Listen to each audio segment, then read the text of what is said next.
The lights perfectly visible. just glistening off that. Lovely. No.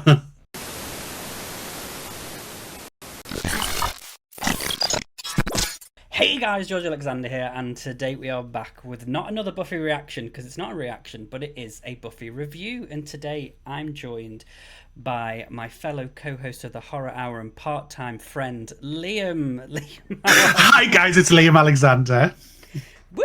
You are, and you Woo! are Liam Alexander, aren't you, as well? I am. It's just That wonderful news. I jumped. So today you've got two first name Alexanders to take you through season 6 of Buffy. The season that, I don't know, maybe you can enlighten me because everybody has different opinions on this.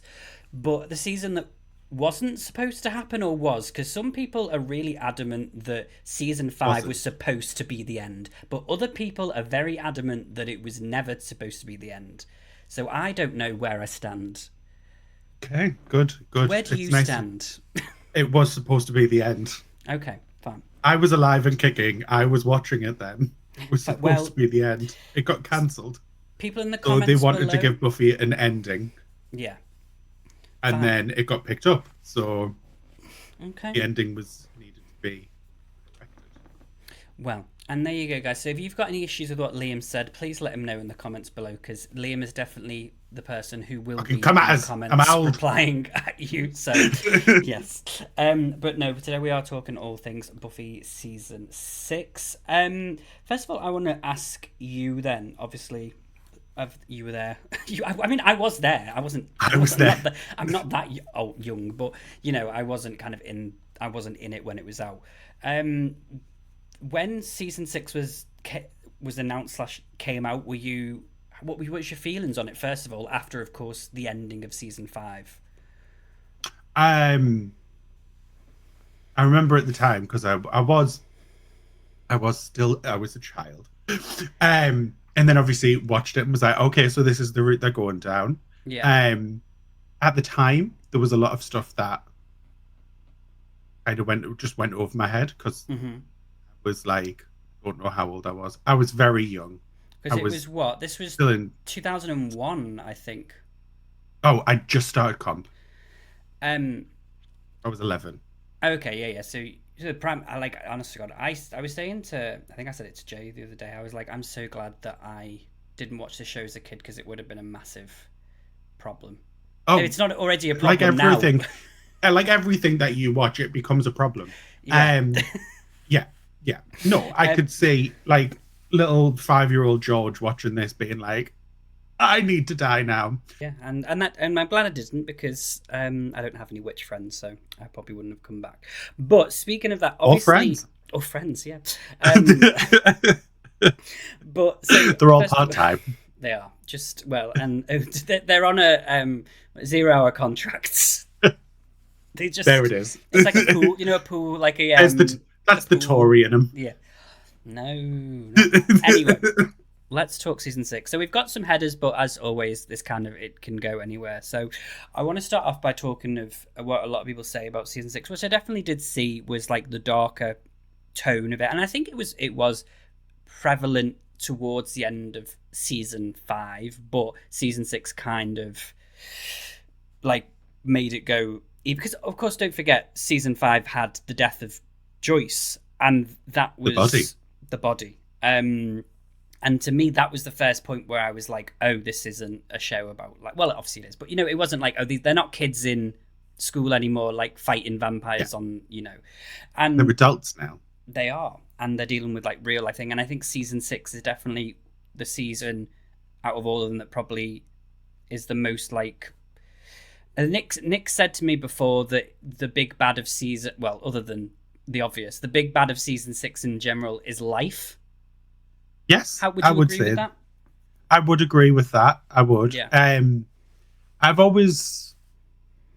I've never really understood the people who say, "Oh, season 6 was such a dramatic turn. Season 6 was darker. Season 6 was this like shift into adulthood." Like, for me, when I was watching it, I always seen it as it was the stages of growing up. Yeah. I never seen it as like a dramatic shift into a certain tone. Hmm. I always found that every season had a different tone because it was just getting gradually darker as each season went on. But I think the reason why people pick up on it most in this one Hmm. is because a lot of it is dealing with death. Yeah. And that I think that might probably be a reason why people just go, oh well, season six was much darker. Yeah, and I think, well, obviously, like the main like themes of season six, I would say, are, well, depression, um, Yes, addiction, trauma. So they kind of, and I think all they, the trauma, yeah, all trauma. the trauma. Um, I think that the show had definitely dealt with aspects. I mean, listen, bitch, I was crying in season two when they killed Jenny Calendar. So I mean, like, my trauma and depression started then, and it's I've been in a state of that since. And it just Um, skyrocketed. yeah, I was like, it's so funny looking back at it because I think at that point I was like, how can the show get like any more sad? And this is like of a regular recurring character died that we've seen maybe like it's had 10 scenes. My thing is, I'm all about the people who aren't the main people because I myself am somebody who isn't the main person but like to think they are. So when I see people, for example, like Jenny Calendar, Jonathan, very prevalent for this season, I'm like, oh, I connect with them so much. Anyway, what I was going to say when we're talking about them. So for you, would you say that you didn't think that the topic areas that were discussed that were so prevalent in this season, did you think that they worked effectively, or would you say you didn't feel like it was too bleak for the show? You kind of felt like this was the natural progression. No, I seen it as a natural progression. I Yeah. think the themes that they created in obviously haven't because of what happened Yeah. with the end of season five, they had to do something in season six. Hmm. And they couldn't have just brought her back and been like, gang, all well good. Hmm. Ooh. And because that isn't how he has ever worked as a show. Yeah. There's always been consequences and there's always been things have been drawn out and Yeah. can't you can't just have her come back and everything be fine. You needed if they're gonna go down the route, they've got to bring everything that goes with it. Yeah. And I don't think anything that they did in season six, theme wise, Hmm. was off kilter for the show. Yeah. I think No, I would agree, and I think, all in line. yeah, and to me, it made it for me it made sense for it to go that way because it's very much, and I said this um to I keep saying his name. Said this to the person who I was talking about, Our Lord and and Savior Nicholas. yeah, the powers that be, Nick, and I couldn't have related to the idea that it's very similar.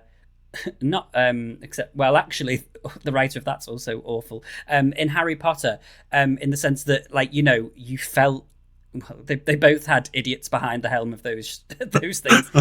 Um, that as that got darker as they grow, because of course you can't. Because to me, as somebody who obviously had very little idea about what the show was going into. Well, other than the fact that I knew Sarah Michelle Gellar in it, I knew there was a character called Spike, I knew it was about Yeah. vampires. I thought that the entire show was about these people just killing vampires for 7 seasons in high school. So it was, which when I think back, I'm like, Ew. bitch, if that had been 7 seasons, like Could you imagine just 7 seasons of them in school? in school, and but that's why I think it never appealed to me because I was so just had this idea, and I was like, I'm not watching 7 seasons. It's like well, I mean, Saved by the Bell, similar thing, or like those types of shows Well, where it's no, like, because Saved by the Bell wasn't 7 seasons. well, I've never seen it, so I just know it's set in a school. But when I mean, like, in terms of shows, Waterloo Road. There you go, that's Yeah, a but show. there we go. I don't know about for all you American folk. Waterloo Road is an ongoing series. It's been on for about 20 seasons. That's different characters come and go, but it's set in a school. And I just like assumed it was that. So to me, just trying to get back on top, I definitely thought, although I was like, oh, this season definitely felt a little bit darker, like than the previous seasons. I wasn't like, oh my god, this is, because I felt like, yeah, this is right, this makes sense. And Yeah. especially, for example, we move on to obviously the first thing that kind of happens, that the catalyst of those themes that we talk about is obviously Buffy's resurrection. Now, for you, how did you feel about the Uh, resurrection? And do you think it, like, what, how did you, when they just, how did you feel about it? What were your vibes? how was I vibing with it? Well, Yeah. um, I I am very bad with memories, so I can't fully remember my feelings at the Yeah. first watch. I remember being like, happening. Hmm. Um, but over the rewatches over the years, Hmm. I do think they tried to push some things in far too early. Okay. Um, like they were straight off the bat, they were trying to like be like, well, we know what we're building to. Let's have Willow become a bit Hmm. hinged with her dealings with people, shall we say? Yeah. Like she go from her being light and bubbly Willow to I'm doing this and this is what's happening, and it's just it could have been done, but I think they should have Endgame shouldn't have been we need to make Willow look bad straight away. It should have been this should have been the catalyst for Willow getting her addiction to magic. Hmm. It felt like that was the main reason for the episode rather than just Buffy's Right. Yeah. I mean, I resurrection. think, Having rewatched it a few times. yeah. Yeah, I think like it was definitely. I mean, it's so interesting because I like, one, I didn't know that Buffy died in season 5. Going into it, I wasn't, obviously. I think I was aware. Well, I think a few years ago I'd watched like an interview with her and Graham Norton, and she was like, oh yeah, I died. They were like, she never died, and she was like, oh no, I died a bunch of times on that show. But then I was never kind of like let it in, and then obviously after I know that she died at the end of season 1, and I was like, oh, she's just like talking about that. So I was definitely shocked, but I was obviously like, okay, well they are going to bring her back because it's Buffy the Vampire Slayer. We're not going to have 2 seasons without Buffy. Um, I What I did like about the resurrection, although I would have, to be honest, I think it would have been really interesting to have Buffy resurrected midway through the season. And I think half a season of not, and to me, yeah, I understand it's Buffy the Vampire Slayer, but I think one thing I loved, which we kind of had a little bit, well, an episode of here, was in season 3, when Buffy, at the end of season 2, when she's like, I'm going to move to LA and be in the diner, and Yeah. it was them, and it was those guys, and they showed it at the beginning of season 6 where they were all fighting and they were using the Buffy bot and things like that, and I think like Yes. that would have been a really cool way to kind of see for an elongated period of time how this group of people cope, and then you could have had the storyline of the first half being that, how is Willow trying to find how to bring him back and all this. But I did enjoy it, and but the thing that I was kind of like, why did, and I understand I don't think they, for some reason they didn't expect it to work, but I'm like, can we talk about the fact that you didn't dig up the body beforehand? Because I'm pretty sure that a lot of the trauma, not all of it, but a lot of the trauma that Buffy dealt with was the fact that her, what are you laughing at? It's Like, just it just common sense. it is just common sense, and it's just so stupid that they 'Cause it's, didn't do it. Like they went to all of that trouble, yeah. all of What that did trouble. what did Like, they how did they think she expect? was getting out of there? I think maybe they assumed she was just going to appear in front of them. I don't know, but I'm like, Oh, it was just so. But I get the point of, also that helped towards how down, and because of course it was, Buffy had mentioned in previous season that her greatest fear was being buried alive, which actually me and Nick were buried alive in that. Do you remember? is And I where didn't even know that I was living my Buffy season 6 fan. I was in my Buffy season you 6 were, era. and we Um, watched from the outside because you you and weren't David really just stood buried and you, alive. Yeah, and you were like, we hope they don't come back. They weren't helping us get out. They were wanting us to stay in there. But Uh, I liked the. I did think that was a cool way to show it because it's like, oh yeah, like what. I understood it for the story because I'm like, yeah, what did you expect her to do? So it yes. made sense in that way, but it was one of those things that I'm like, are we gonna dig her up, or we're just gonna like, were you expecting her to like ring a bell or something like Ready. used to have they used to have them, didn't they? A lot of people, some people have like bet, and maybe they should have done that. Like you can, I've seen in some, because obviously I frequent graveyards a lot, some graveyards, some people have bells, and I was reading about it because back in like Victorian times and stuff, people were scared of being buried alive, so they would have like a bell and there would be a cord in that obviously never rang because they were always dead, but that you could ring so that if somebody was buried alive, the bell would, people could hear a bell.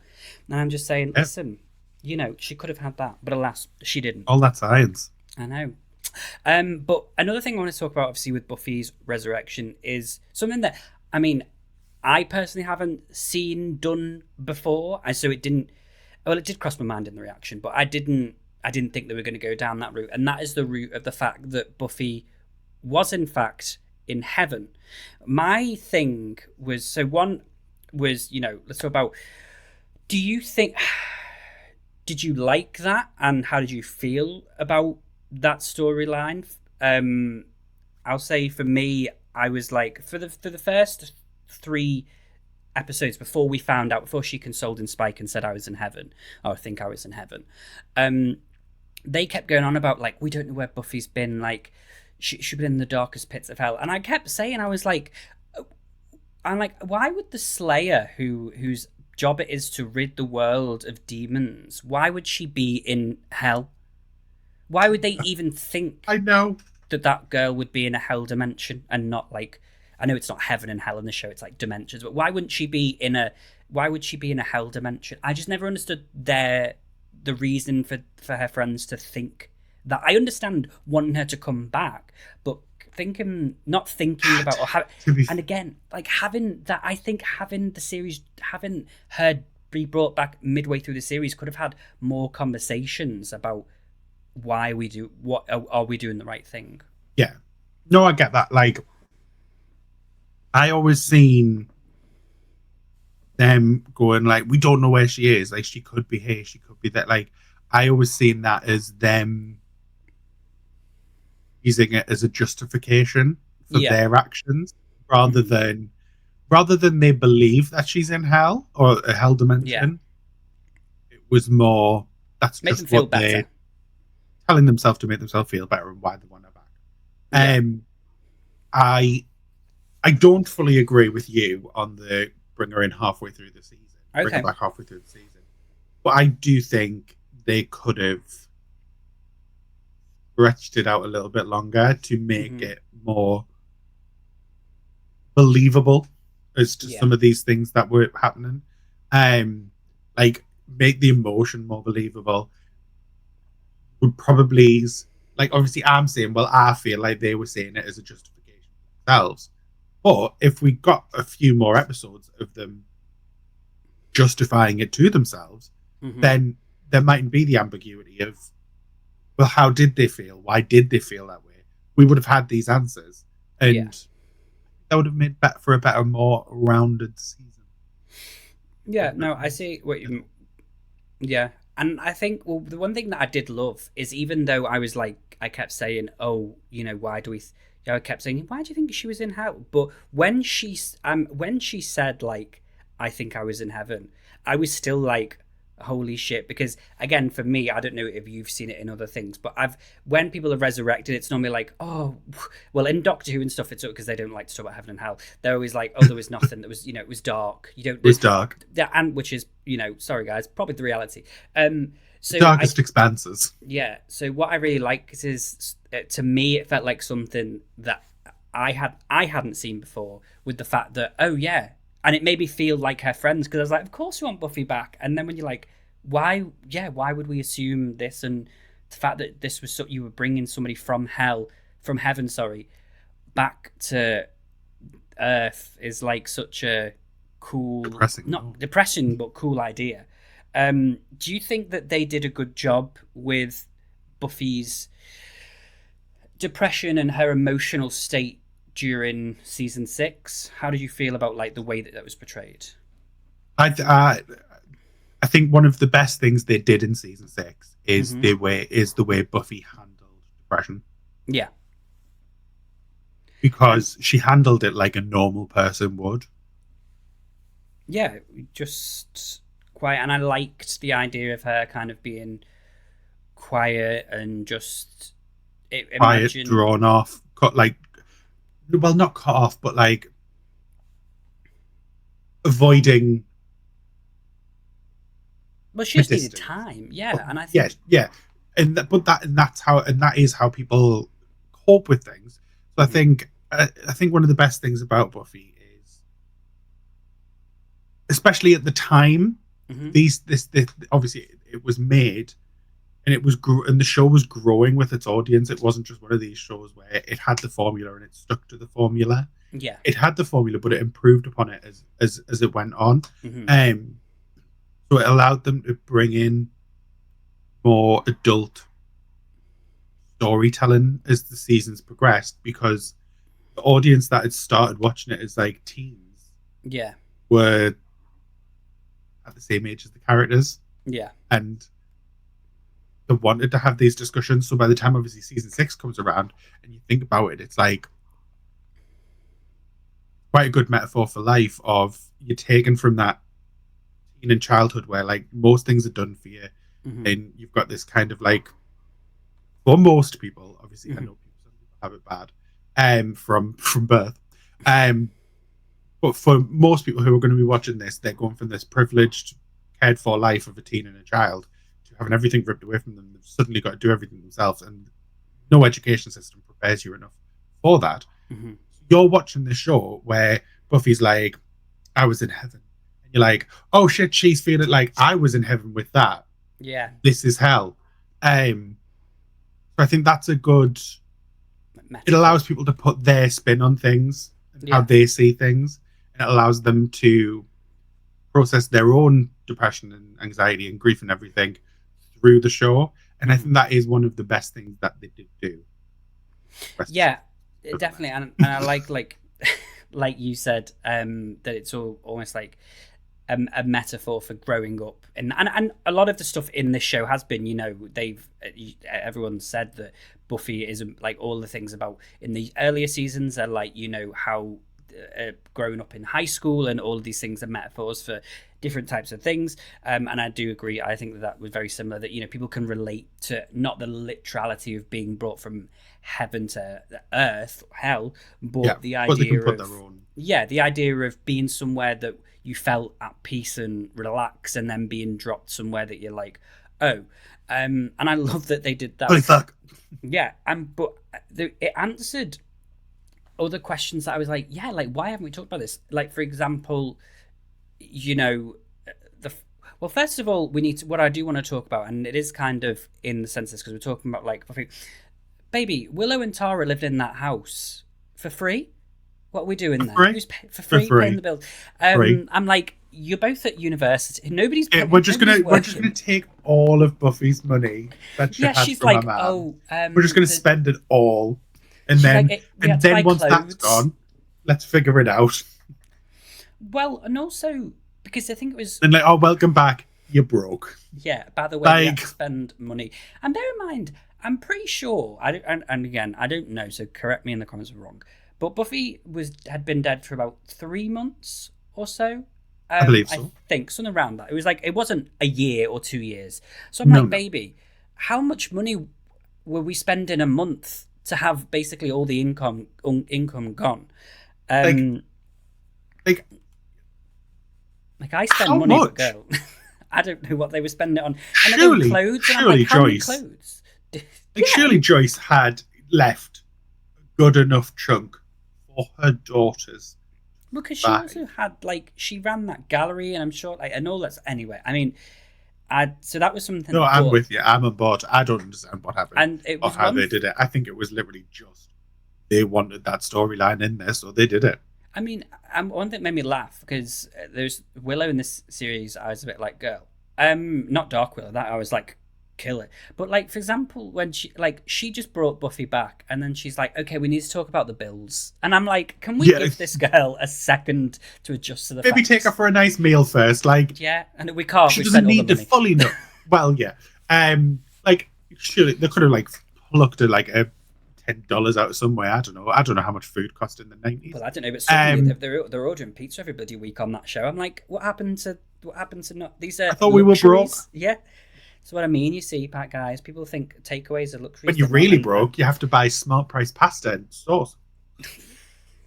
I dread to think. So, but I did like what I was leading to is I liked the fact though that they kind of did. I think they wanted it in there, but it was good to see because it was like, oh yeah, this again is facing reality. Is like, yeah, like when you had that conversation last season in Checkpoint with the Watchers Council, and you were like, reinstate Giles as a Watcher on full pay. Why did we not say? Because I've said this for years since she was a kid. I was like, okay, but where she's going to have to get a job because she can't fund, unless she's going to do like Angel investigation style and start charging people, then. So to me, I would have liked, and maybe I guess kids do. I suppose it's also like kids don't think about what they're going to do how to make money when they're older. They just go for it.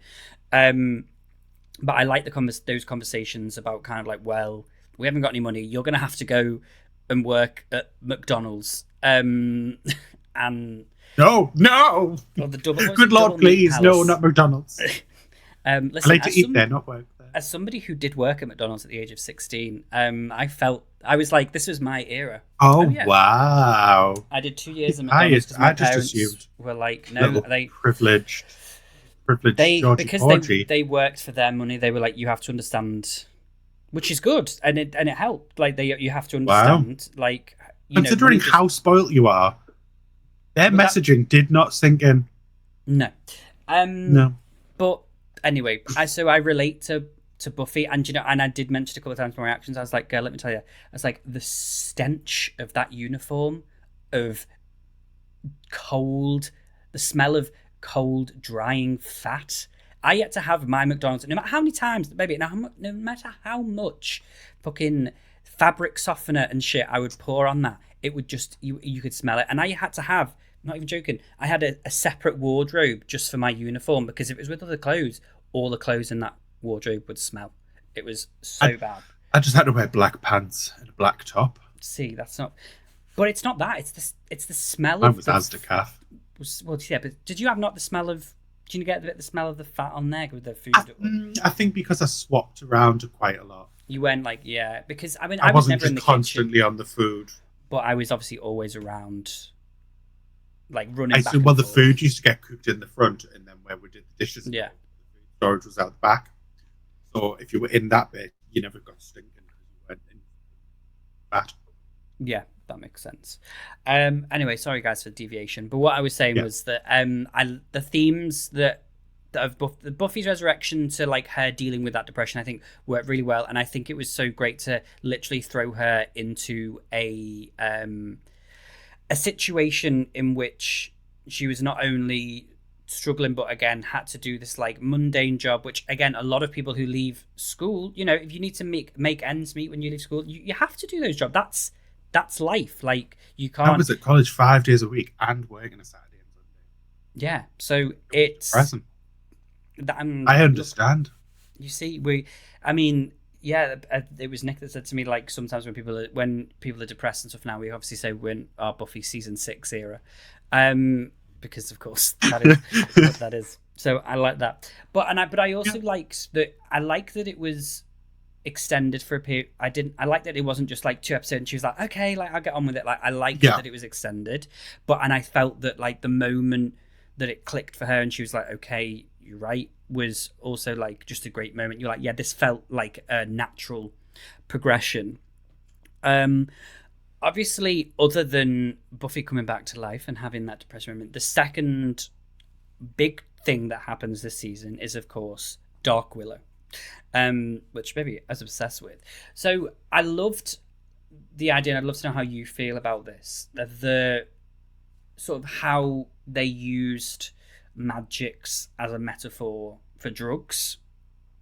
Because again, I've Yeah. never really seen that been done. No, I hadn't seen it being done. Um, Now I think it's been done a few times, but Or like any addiction, alcohol. But this felt a bit more like a drug thing, like they were. Yeah, it was. Yeah, no, I could see it was more. It was more around the drug thing, especially obviously when you had the scenes where you were going to the little speakeasy. Yeah. And obviously you had the crack den. The crack den. When you were going to the crack den, when it was very train spotting. Just be so it was very clearly a metaphor for drugs. Do I think it was as good as it could have been? No. Okay. I just think the whole Dark Willow thing was just a bit too quick. I agree that it was rushed. I think it should have been a whole season, personally. It should have been at least half, even if you could, even at least half. It should have been. We should have had the seeds. Should have been started to get planted in season 5. Mm-hmm. Then we should have had a natural progression up to Bad Willow. Mm-hmm. And it should have been. It should have either been a full season of setup with her being the big bad for the first half of the next season, or it should have been the seeds started to be planted in the previous season, so that the big bad, she starts becoming the big bad in the middle of the season, and then she's the big bad for the rest. Yeah. I think it was obvious what they were doing with the scenes of her becoming addicted to magic and stuff like that. Mm-hmm. I don't think there was enough of them. Yeah. I think she should have started off a bit slower. And then I don't think the payoff was really worth it. No. Because I think Bad Willow was great, don't get me wrong. But Bad Willow shouldn't have been an episode long. Yeah, I think, I loved the idea of it. I mean, other than the fact that I personally wouldn't have had her. I understand the concept of having, the black hair. I didn't think it was needed personally. I mean, and I think I had an issue with the length of the hair. That black L'Oreal spray that she'd put on, that's for the roots. Do you know what I mean? That green one. Yeah. She's just fully gone like that, and I was like, but what I will say is that I loved the idea of it. I love the idea of the drugs, the drug thing. I do think that could have been pushed a little bit further. Again, and because I think that it was, but it was towards the end, so it kind of went from 0 to 100 real quick. And I feel like maybe this could have been something that she'd got into even in series 5, this crack den thing that we could have had a story there, and it was mentioned once or twice, and then when you go into season 6, it's oh no, she's seems to be going weekly or something, and it's because there are some people who can't go a night without drugs, and I mean, I feel sorry for them, but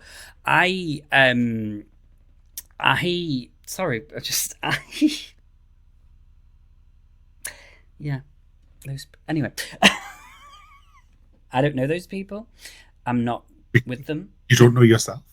I felt seen in season 6 by my edible addiction and her addiction to magic. I was like, girl, if what I'm like. if I was lucky enough to have a boyfriend and he died, I would probably take a lot of edibles. Well, I don't think take a load of edibles would do much for it. I'd probably just die. But yeah, I think that it felt a bit rushed towards the end. So again, sorry to kind of reiterate what my point was saying, was that I love the idea of Dark Willow. I would have liked her for a bit longer. I didn't necessarily think she needed the black hair. I personally would have gone for dark red hair, almost like Jean Grey in X-Men Last Stand sort of thing, or when she had the red. Honestly, I kind of still like the idea of her being Bad Willow with the hair, with just the normal with hair. The auburn. I think the auburn hair. I think even if she had the red, chuck on a bit of fucking a bigger smoky eye. You don't need to dye someone's hair black to be oh, she's the villain. Yeah, and I think a big smoky eye. Sort of. Yeah, And you could, because she had the full, and I think that's what it was, well, because she had like the full black eye and black hair. Like I'm talking about the black irises, sorry, not like Yes. makeup.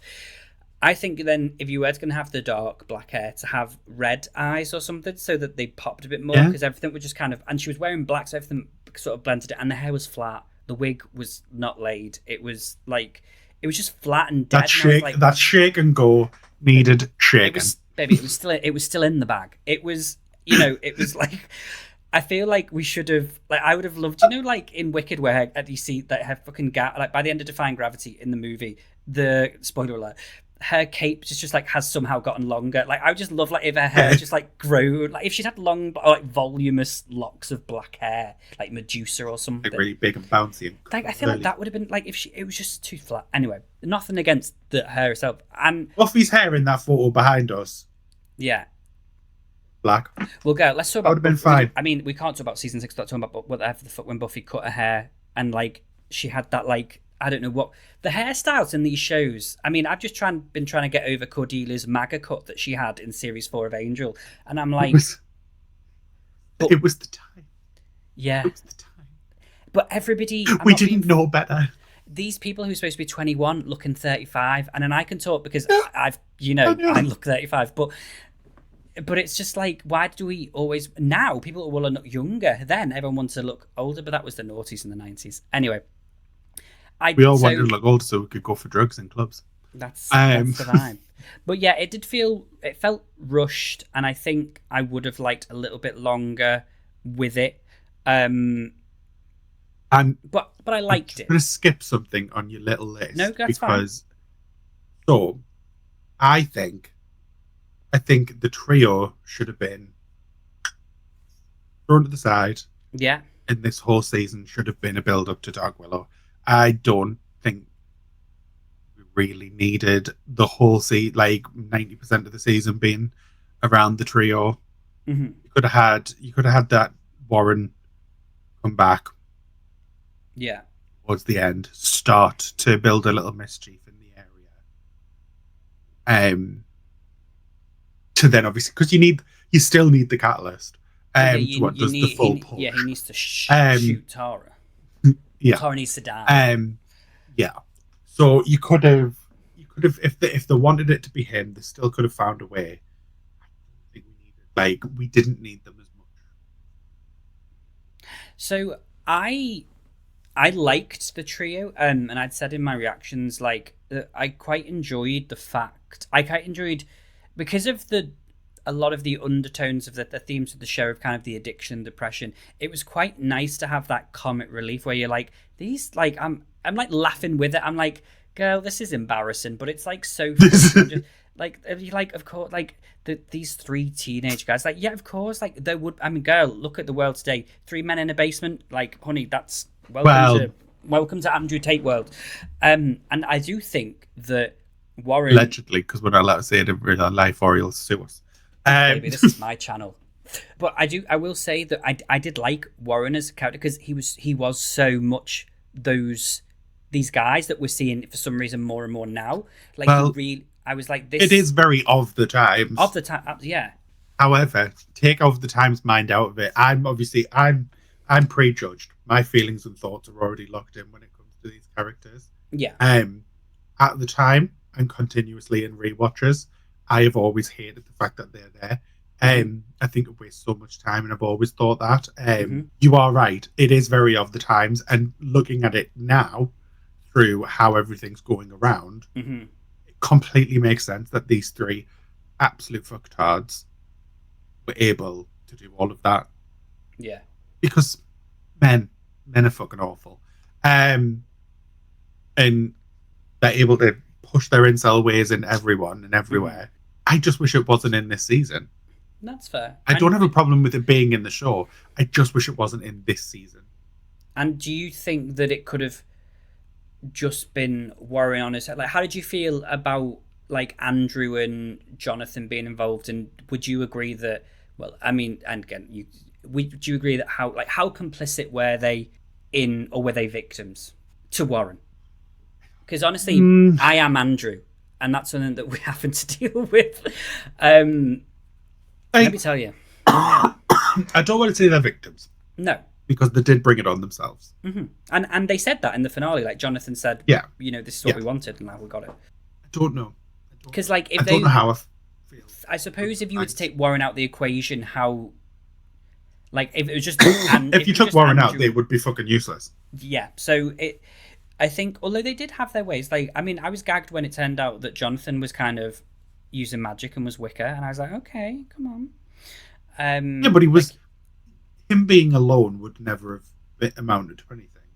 I mean, I was really saddened by like that Jonathan was part of it because I think especially after I know like we popped up in I suppose we had it in that Superstar episode in was that season 5? I think it might have been season 4 actually, where he'd like created this alternative reality where he was like famous and rich and everyone loved him.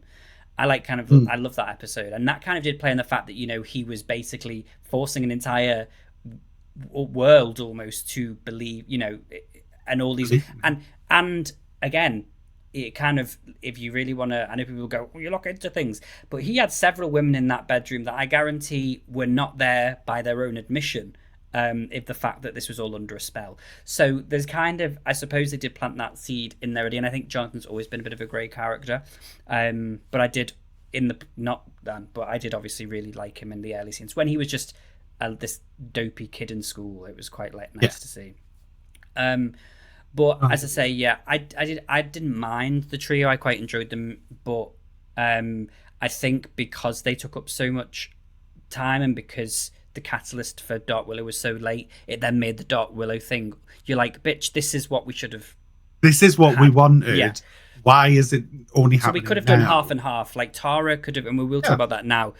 About Tara's death, like that could have happened. That could have been like a mid-season finale, and then you go into the second half of the season doing that. But let's talk about Tara's death. How did you feel about Tara's death? Do you remember it the first time you saw it, or do you think it was? Oh, I remember crying the first time I saw it. Yeah. Do you? And were you a big fan of Tara? Not really. Okay. I just found her a bit too mousy for my liking. See, yeah, I love Tara. I'm always more drawn to campy cookie characters. Anya? Like Anya. That is why Anya is my favourite Buffy character. You and Jace, it's Jace as well? Like, that just explains so much about me and Jay. So far, like, so similar, yet so far apart. She hates me. It's fine. No, me and Jay love each other. It's fine. So how did you feel? And do you think the way that it happened, like, and how do you think about the way it happened in terms of? I think the way it happened as like a television moment was amazing. Like, I remember everything went mad at the time. Obviously, we had like limited internet. It was still dial-up, so everything was very slow. So we did have press, but like every press outlet was talking about it. It was everywhere at the time. People that had never watched, like had stopped watching the show for years, had been like, "Oh my god, why did I just stop watching the show?" Like, it was such a huge moment, but it was at the wrong time. I think it should have, It should have been a midway point, and it should have led to a half a season of Willow being bad.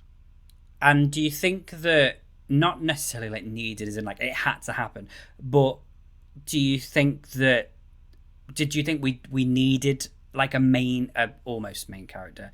Well, she was, but to me, she was like a supporting character.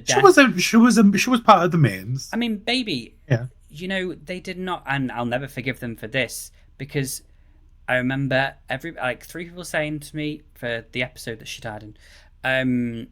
I was about to say spoiler alert. I was like, bitch, this is fucking season 6 of you. Like, who hasn't seen Buffy apart from me? It was that they put her title card in that was the first time she had a title card, and then she died that episode. Oh, really? Yeah. So she did not. She was always in the like when it came like and starring in the bottom. Like she was always in that like. Amber Benson as Tara, but the first episode that she got her title card was that episode, and then the next episode she was out of it again because she was fucking dead. I mean, if that's gaggy, that's also, I think, was Like, a cool way to do it full because then, exposure, obviously, as everyone's probably aware from the 45 minutes that we've been speaking. I'm not like Nick. I don't retain these informations. So I never knew that. Someone see. might have told me that. I might have noticed that myself, but it never sunk in. But yeah, I just think that was like that's quite an edgy like thing to do. So then I That's was, quite depressing for her. but at least I suppose they were like, "We'll give you one. One, go on before you go." Everybody gets one. Um, and how do you feel like it's kind of delved in a little bit to like season 7, but how did you feel the group dynamic change like after Tara went? Were you not bothered by it? Did it affect you, or were you kind of like, It oh, I didn't miss change it? anything No, for it me. didn't change anything for you. Okay, that's like, I wanted to know because I'm like, I feel like, because girl, let me tell you right My now, Anya was there. I was fine. that's all that matters.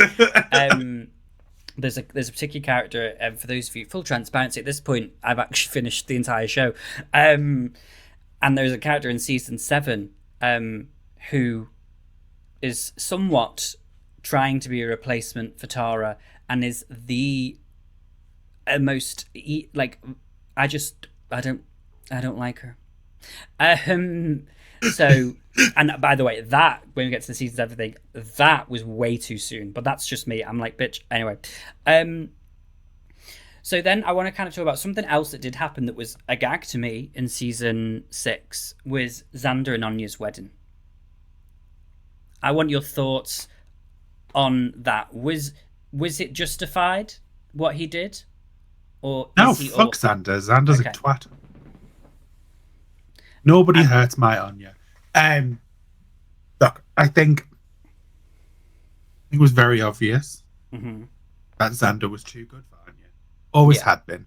And nothing he could ever do would ever make him be good enough for Anya. So the fact that he could walk away, yeah. fuck him with a hot poker. Couldn't give a shit.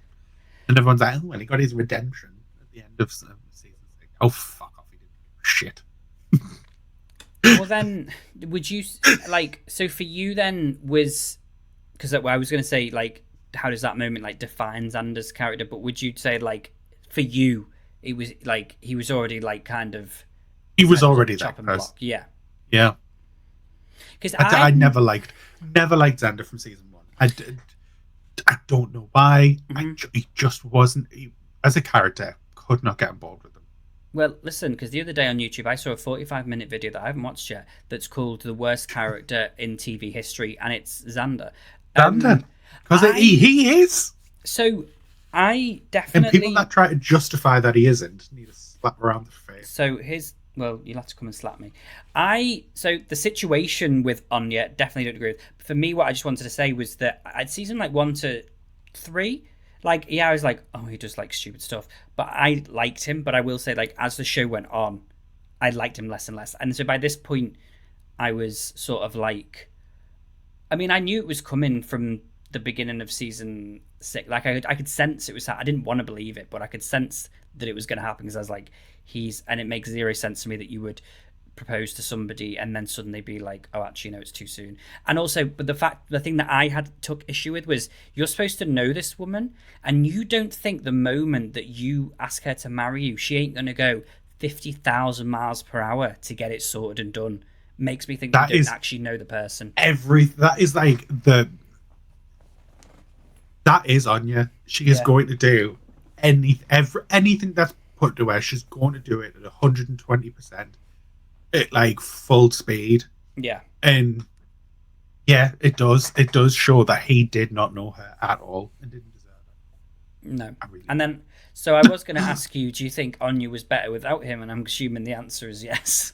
obviously. Yeah, fair enough. Well, another relationship that kind of bloomed and oh, Bloomed and let's talk about spoiled, shall we say? let's talk about Buffy and Spike. Oh god. So let's talk about before we talk about that. We will talk about the scene, but before we'll talk about this is pre the scene now. What I want to talk about is for me, and I've said this since day one that they tried to even like back in maybe was it beginning of season 5, whenever they start to try and put this whole situation with Spike and all that. Like when he woke up on Yeah. the dream in season 5, and he's Five. like, oh shit, like Yeah, yeah, five. Fool in Love. It was that. Well, Fool for Love. It was that around that. Never been interested in it. Never cared about it. And well, I say that until fucking season 7 finale when he was like, when she said I love you, and he said no, you didn't, but thanks for telling me, baby. Fucking anyway. But before that point, I was never really interested in it, and I was pre the scene. I very much pre the scene. I'm saying it again. Pre the scene, I was very much in favor of Spike over Buffy because I definitely thought that Buffy was using him. Pre the scene. Now, are you sure you meant pre the scene? Yes.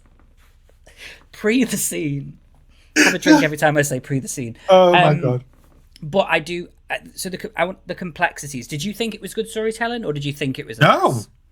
it was a fucking mess, and it was Oh, okay. all and it's obviously now in hindsight we know through appearances that James Marsden's made and talks and interviews and whatnot. Nobody wanted that scene apart from Joss Whedon. Mm-hmm. That is well documented. James Masters, not Marsden. Masters. That's the other one, isn't it? Yeah, he's the one from Enchanted. that's Enchanted. Seeing it, you can tell that it shouldn't be there. Because it comes very so out of left field. Yeah, and that's something that it's like trying to. So I obviously, I just thought that the scene itself, like visualize it was all just in terms of like, obviously it's horrific, but again, like you said, I'm very much in the fact that was just so for him, and people have said that. Nick said this, and he's like, "Do you have to remember he's a villain?" And I'm like, I get that. I'm like, but this sort of thing is very like there's being a villain, and then there's this to me because this is very real.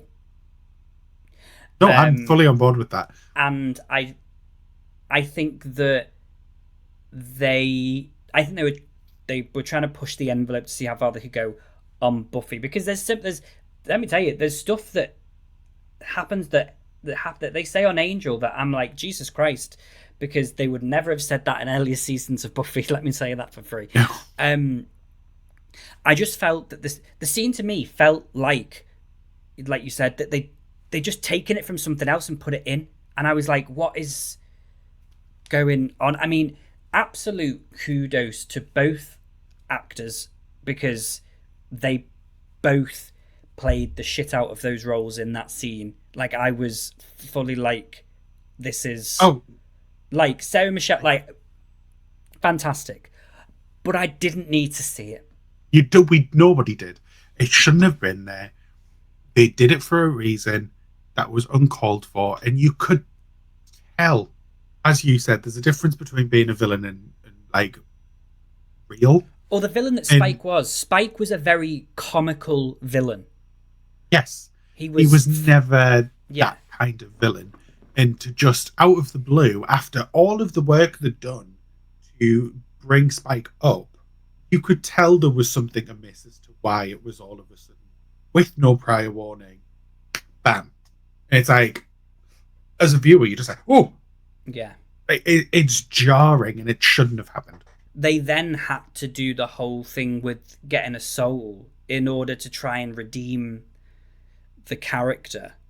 And even for me, like, not so much in where I am at with his character now, but definitely 100% through most of season 7, even though he had a soul, I was still, it still left a sour taste in my mouth. I was like, well, there's and I suppose that's for everyone. There's Spike before, there's Spike pre the scene, and then there's Spike after the scene, and the audience, how the audience reacts to that. Did you, obviously, because you said like you fully again like don't think it should happen.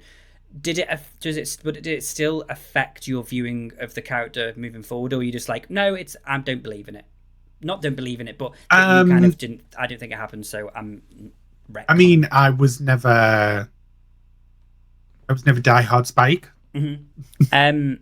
Yeah, I mean, for me, I was definitely a bit more like, oh, it's hard to be like to say the things that I used to say pre this scene about him, Yeah. to say them now. So I kind of Obviously, it's did, very different for you because yeah, like it's yeah, and I mean, he's still my husband. By the way, man, did I ever tell you that people thought that I actually because I would talk about my husband so much, they thought I had a real husband in real life, and I was like, no, it's this fictional character on a show from 25 years ago. Do you know what I mean? And that's just me, guys. That doesn't surprise me. No, at all. Of course, guys. Full transparency. This is filmed after we finished the reaction because I completely forgot. Well, we both completely. I mean, Liam probably forgot it was even in this season or even existed, but I know it existed. We need to talk about Once More with Feeling, the musical episode. Liam, first and foremost, your thoughts. Did you know it was? Can you remember if you knew it was like it was happening, or were you? Can you remember like being shocked like when it did? And what did you think of the episode? So obviously back then it was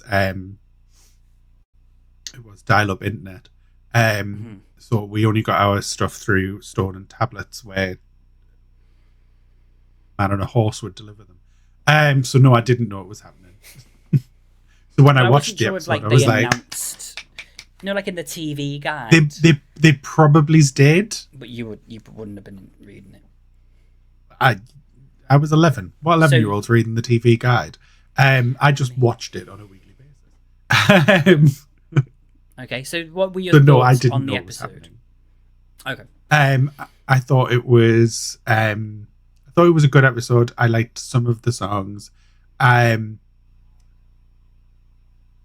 Do believe it was more of a vehicle just so that James and Giles could show off their singing abilities. Since nobody else could really sing. Listen, Tara had some bars in there. Tara did have some bars. I'll give it to Tara. I enjoyed it. It did feel like a bit of out of left field for an episode. In the season that it was in. But I think, as a standalone episode, it's a great episode. Yeah. I think though, for me, what I enjoyed about it, like, and looking back at it, like when I was sort of like going through it, was that although it's like a musical episode, what they're talking and what they're singing about is like real, like serious, like actual stuff. And for example, like in all of the metaphors, so for example, with Tara's song, I'm under your spell, and like that in the end of the episode before that, Willow would put the forgetting spell, like whatever it was, on her.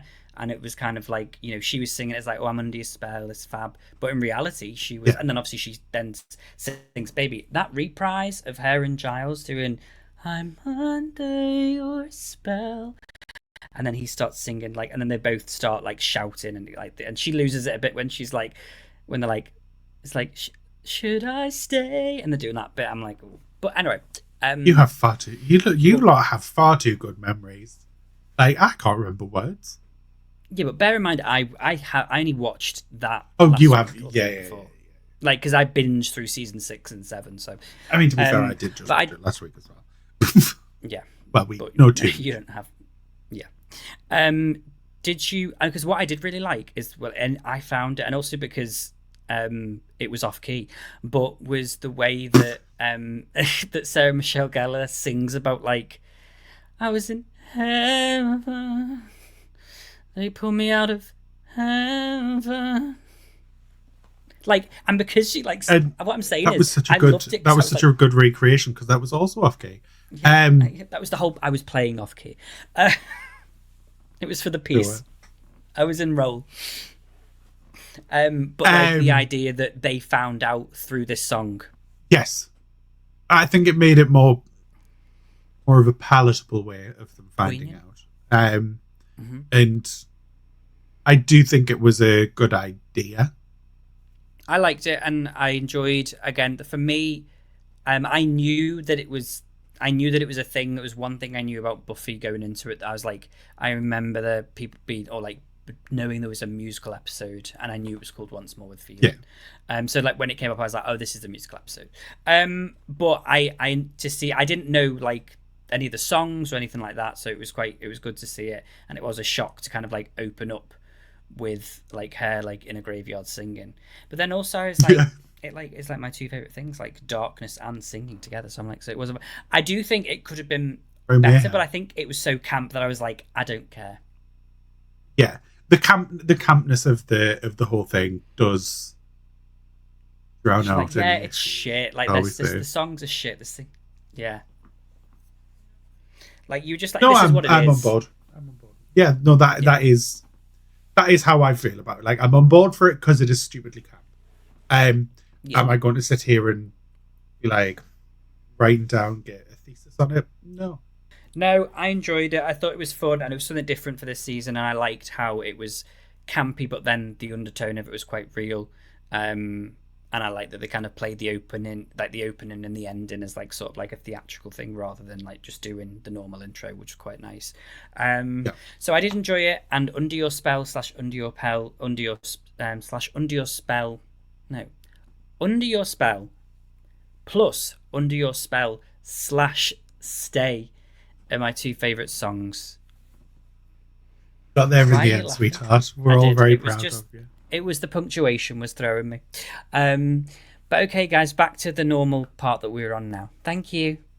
Now, guys, I want to obviously we're coming up to the hour mark, so kind of want to finish it off, and what I want to kind of just talk about is the season itself, like as a whole, and sort of the ending with Buffy. Like, first of all, how did you feel about the scene with Buffy and Dawn, like in the grave when she says, you know, I thought I didn't want to be in this, but I want to show you this world, and I want to be here. I want you to. I don't want to shelter you from the world. I want to show you the world. She says, and like how she wants to. I'm not going to lie to you. That scene, I remember it, Wow, ladies and and I've gentlemen, just rewatched Liam. Um, it a show that he literally rewatched about a couple of weeks ago.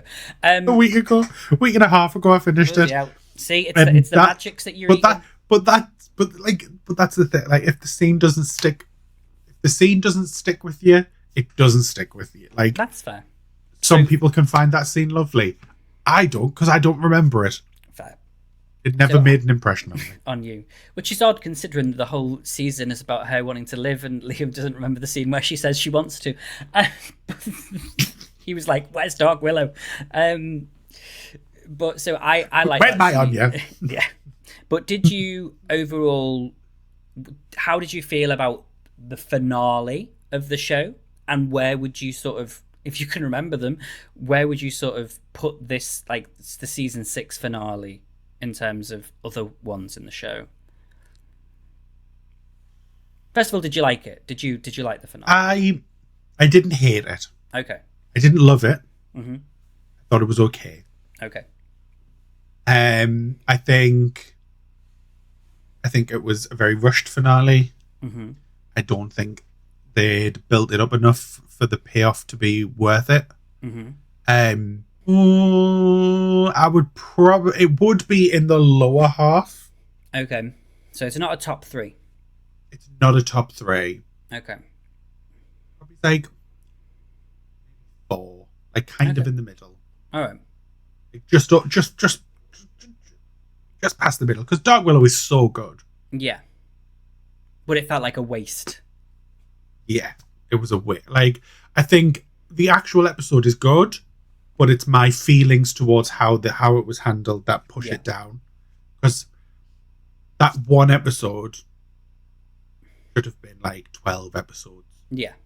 And like her having like a castle and like I want her living in the hills, Yeah. fucking looking down on Sunnydale. Flying These monkeys and all mortal beings. that. Just defying gravity. And then season 6 in as a whole, how like as a looking at it just like from as a season, not like individually, as a season, Yeah. do you think that it was again, same question. Do you think it was a good season? Do you think it was an okay season? Do you think it was a bad season? It was an okay season that's in the middle. It's the same as the finale. It's not. Season 6 isn't one of my favorites. Mm-hmm. It's not. There is a few times when I have rewatched Buffy, that I have actually started season 6, skipped to the end, Dark Willow stuff, and then just went straight on to season 7. So then I also want to know then. Well, actually, no, because really, that would put it at the bottom. Yeah, because I don't skip any another season. So then I'm going to ask you as our final question: can you rank the Buffy seasons? I've had this plugged in, but not turned on the whole time. What you've had? What plugged into? My laptop. It was about to die. I hate that I've done that. Let me ask you again, Liam. How would you rank the Buffy seasons? I would say, if you can remember them. I'm trying to you'd be like, right, which episode? Because I don't look at Buffy as seasons. I look at Buffy as my favorite episodes. Right.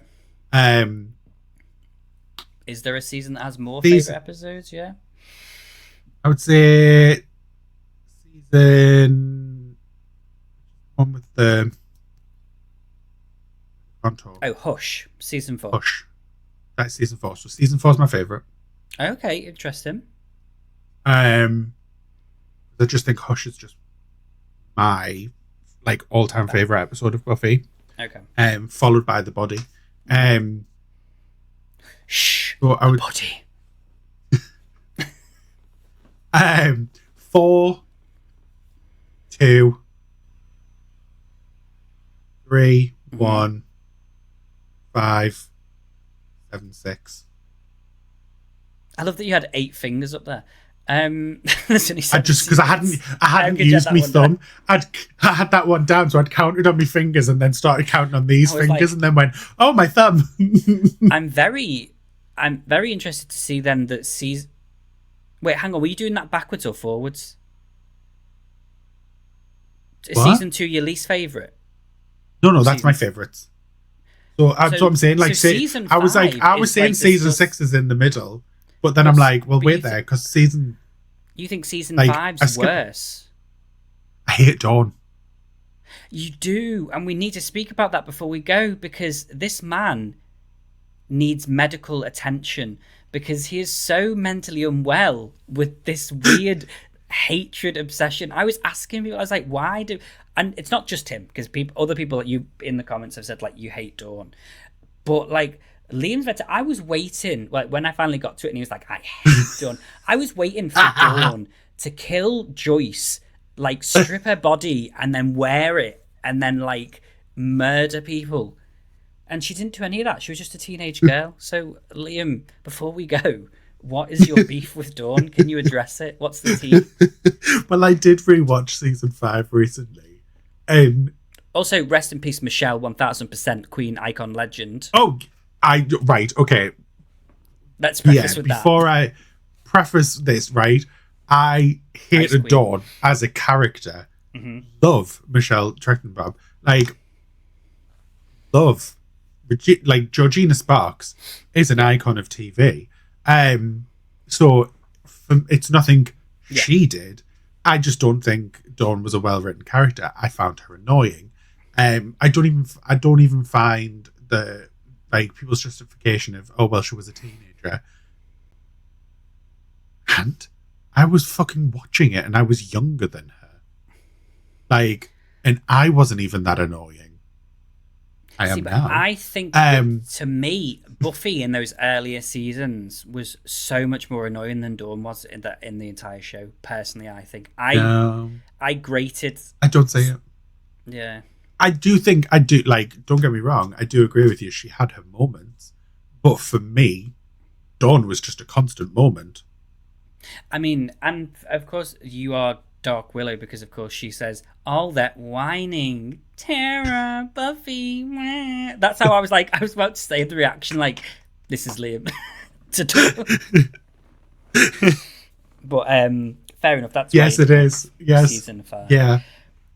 I would say for me, season 6. And I also just didn't like Glory as a fair enough. Yeah, I do think they big could have bad. done more with that, considering like she was a Yeah. god. But if you haven't already, go and check out my season 5 reactions, followed by the season 5 review with Nick Says Boohoo. That's Nick's favourite season, so you must let him know that you think season 5 is your second. I believe I told him this Did when you- we were high in Denver. Hey, that when you were high, so that he couldn't remember. I made sure it was when we were high. Yes. He was like asleep, half asleep as well. Shh, Nick, don't wake up. I hate season 5. Season 5. Season 5 is terrible. But so I would say for me, season 6, I did say, like, I do think when I look back at it is definitely up there. I would potentially say it's like my third favorite season. What? Dragaddle final part 1. Oh my god. Well, it's a good job we're wrapping up. Sorry. So yeah, It just popped up as a number. I was like, I was thinking, when's that coming out? Anyway, guys, on that bombshell, guys, thanks for watching the season 6 review. As you'll probably be aware, because it was with Liam. well, wait. So obviously taking out season 7. What's your ranking so far? Taking out season 7. My ranking is season 3, season 5, season 6, season 2, season 4, season 1. Season 1, just because when you compile it up against the others, I'm like, they're a bit more, there's more going on with them and dramatic. Like season 1, There's more going on and more dramatic, but I think it was such a perfect start. That puts it like a little bit higher for me. Well, yeah, I mean, that was a season. I obviously didn't. I watched that season because I was originally just going to watch the show on my own. And then I watched season 1 and I was like, I'm going to have to react to this show, which I'm so glad I did. But yeah, I was. So it's just low there because there's just so many moments, more for me, iconic moments that happen in the other season. But I think season 3 is definitely like the best season. Season 5 is definitely close. I think because Nick had hyped it up and other people had hyped it up so much, it's like that thing where I was kind of maybe over hyping what the season was going to be like. Season 5? Yeah. Because to me, like season 5, the first half's okay, but the second half is where it's at. Like when, like the body forever, the gift. Those are the episodes that are good. But I wouldn't say the first half of the season's as strong. Season 3, the one with Adam. No, that's season 4. That's like my second to least favorite. I think I didn't like that's the one in the uni. That's Hush. Yeah. No, yeah, I did like that one. Yeah. Yeah, no. Season 3 was like, to me, was the best one because you had a graduation day is like Graduation was great. And the prom, and like, you know, and Faith, you know, Bad Girls and my rankings change all the time. Yeah, and they all like, and you can At like this different moment in time, seasons that's what they were. for different things, can't you? You can be like, this season, I like this season because I like the characters more in that season, but I actually the episodes in this season are better and things like that. But I would definitely say, yeah, for me, season 6, I really did enjoy this season. I would definitely say it's top 3 for me right now. And to be honest, not to be too spoilery, but it doesn't change after season 7. To be honest, anyway, you'll see. I don't want to spoil anything. But it doesn't change my top 3. So, yeah. But Liam, thank you for joining me today. Thank you for having me, darling dear. Welcome. And if my wonderful part-time friend. Thank you, my part-time friend.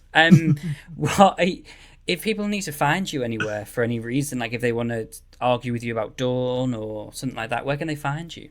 Yeah, please do search me down on Twitter at Lima Ballslapper, where I will quite happily fight with you online. I do with everybody else. Yeah. And thank you so much. Have a wonderful rest of your days, weeks, months, Bye, George years. Alexander. Goodbye, Liam Alexander. And we shall see you all for season 7. Well, as I will. He won't. Bye. I will.